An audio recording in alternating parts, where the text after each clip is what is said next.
Yun, what's up mga idol, mga kapakpak at kalapatids. And yun, maganda yung pauwi natin kanina. Ngayon, nakakataranta kasi yung forecast ng club na nilalaroan ko is pareho ng arrival.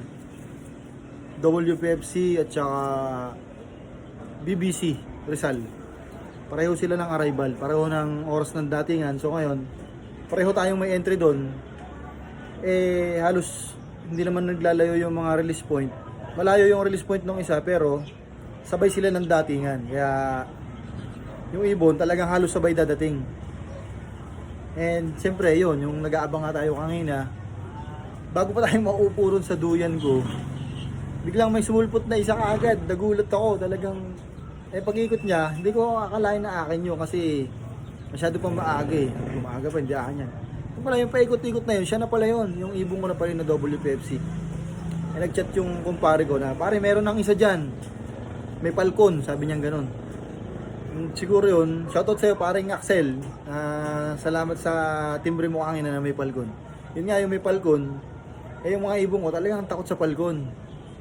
Kasi yun yung isang mga predator dito sa lugar ko na nandadagit. Kinakain nila yung mga alaga nating ibon. Kaya takot yung mga ibong ko ron. Pag may palkon talagang hindi bababa talaga yung ibong ko. Hindi lalanding. Pagka-chat niya sa akin ganon, siyempre, tinignan ko nga kung may palkon nga. Tapos yung ibon ko nga, ayaw paikot-ikot, ayaw bumaba, natatakot. Pero bumaba din. Pero matagal, dami na sayang na oras kasi yung estimate time ko sa forecast niya, mga 1.3 plus yung speed niya.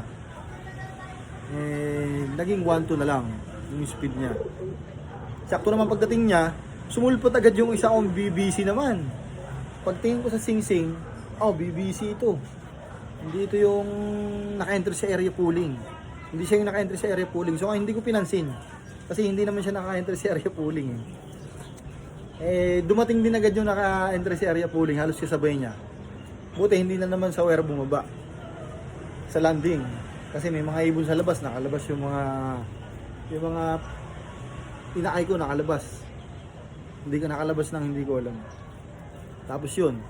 Siyempre, siya yung pinapasok ko. Siya yung pinag-interesan kong hulihin ka agad. Dahil siyempre siya yung naka-entry. Jollibee yun eh. Jollibee. Nung na-clock natin yun, pinaguhuli ko na lahat. Hindi muna ako tumingin sa result kung pangilan tayo, kung anong ranking natin. Hindi.